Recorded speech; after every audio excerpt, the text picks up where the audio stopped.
मेरा सपना है कि जिस तरीके से अयोध्या में भव्य राम मंदिर का निर्माण हुआ है, उसी तरीके से सीतामढ़ी में मेरी माता सीता का भी उतना ही भव्य मंदिर का निर्माण होना चाहिए।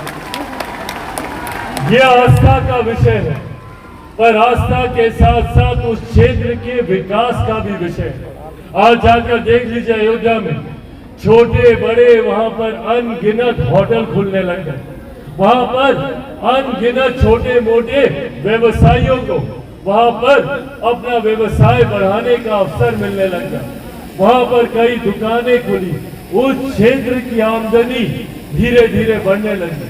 सोचिए, अगर इसी तरीके से हम लोग अपने क्षेत्र में अलग अलग जगहों पे इस तरीके का अगर हम लोग निर्माण कर सकें, सीतामढ़ी में माता सीता का हो, पटना साहिब में गुरु गोविंद सिंह जी का हो, वैशाली और लछवाड़ में भगवान महावीर का हो, बोध गया में गौतम बुद्ध का हो।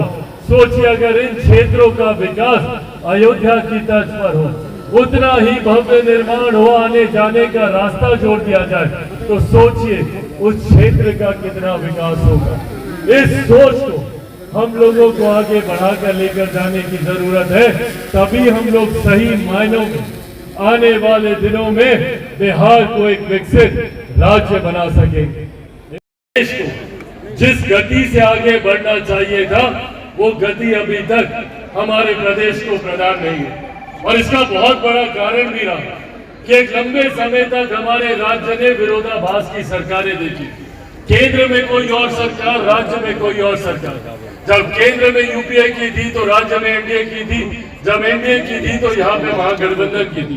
पर आज जब हमारे राज्य में एक डबल इंजन की सरकार है, केंद्र की ही तर्ज पर जब राज्य में भी सरकार है, तो मैं उम्मीद करता हूं कि हम लोगों के जितने सपने, युवाओं की जितनी जरूरतें हैं, आने वाले दिनों में कम से कम उसे पूरा किया जाएगा। मैं उम्मीद करता हूं कि कम से कम अब हमारे बिहार के युवाओं को दूसरे राज्य, दूसरे प्रदेश शिक्षा रोजगार के लिए नहीं जाना पड़ेगा। मैं खुद देखता हूं और ये बात मुझे तकलीफ देती है कि भैया क्यों हमारे ही बच्चों को दिल्ली, गुरुग्राम, नोएडा, बेंगलुरु, अलग अलग राज्य जाना पड़ता है रोजगार के लिए। भारत एक साथ आजाद हुआ, भारत के तमाम प्रदेश एक साथ आजाद हुआ, तो फिर क्यों कहीं दिल्ली, मुंबई जैसे चमचमाते शहर बने और कहीं हमारा बिहार प्रदेश जो आज भी पिछड़ा राज्य कहलाता। आज भी हमारे बच्चों को कोटा हम जाते हैं, वहां पे हम देखते हैं इतने सारे बिहार के बच्चे वहां पर शिक्षा हासिल करने, तालीम हासिल करने जाते हैं। कोटा में पढ़ने वाला बिहारी, पढ़ाने वाला बिहारी, अधिकांश शैक्षिक संस्थानों के मालिक वहां पे बिहारी, पर व्यवस्था राजस्थान है। क्यों ये व्यवस्था बिहार में नहीं हो सकती?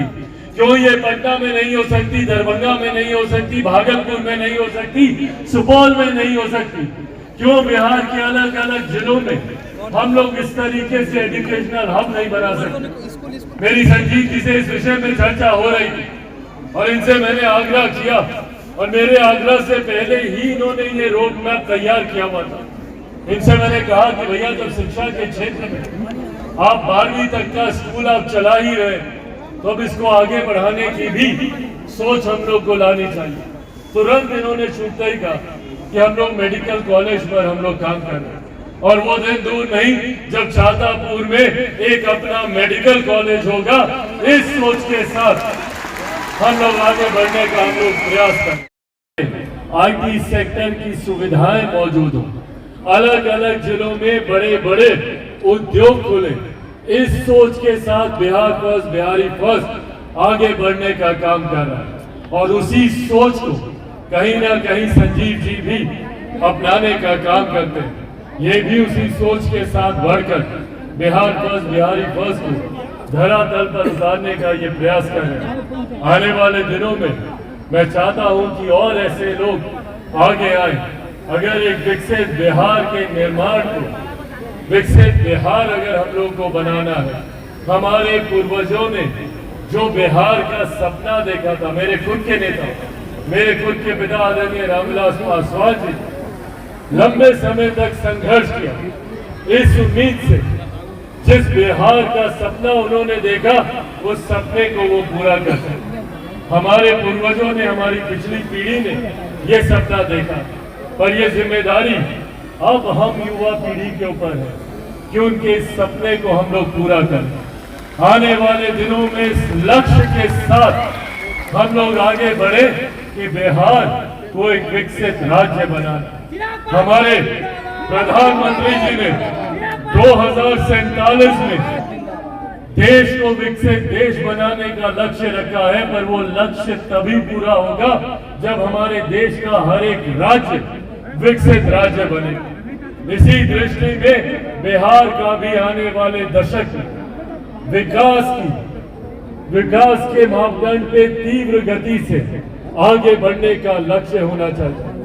उसी दिशा में मैं बिहार फर्स्ट, बिहारी फर्स्ट के साथ आगे बढ़ने का काम कर रहा हूँ।